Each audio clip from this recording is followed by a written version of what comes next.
यानंतर आपल्या या भूमिहीन न्याय हक्क संघर्ष समितीची धडाडती कडाडती तोफ मराठवाड्याचे प्रदेशाध्यक्ष माननीय श्री मनेशजी आव्हाड साहेब हे आपल्याला मार्गदर्शन करतील. कृपया त्यांनी आपलं मार्गदर्शन करावं.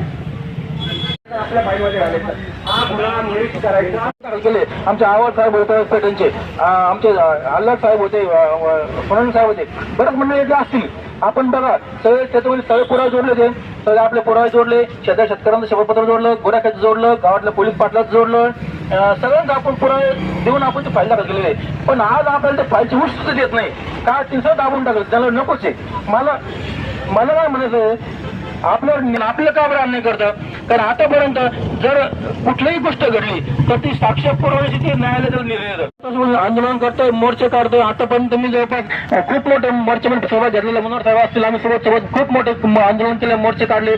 परंतु याचं आपल्याला अजून तरी यश मिळालेलं नाही, आपल्या जमीन नावावर झालेलं नाही. तर हे सरकार आपल्याला अन्याय करते. आणि आता तर काय झालं, एवढ्या 5 वर्षामध्ये काय झालं, अजूनच भयानक आपली परिस्थिती तयार झालेली आहे. आतापर्यंत कुठल्याच सरकारने आपल्याला नोटीस काढली नाही. पण जेव्हा हे सरकार आलं, जेव्हा माननीय मुख्यमंत्री शिंदे साहेब झाले, लगेच आपल्याला नोटीस आली मध्ये आलं आपल्या नोटीस. आपण त्या नोटीसनं असं कायदेशीर उत्तर दिलं, ते थांबवलं आपण. आता काय स्टार प्रकल्प आणला आणि आपल्याला अन्याय करतो ते. तर अन्याय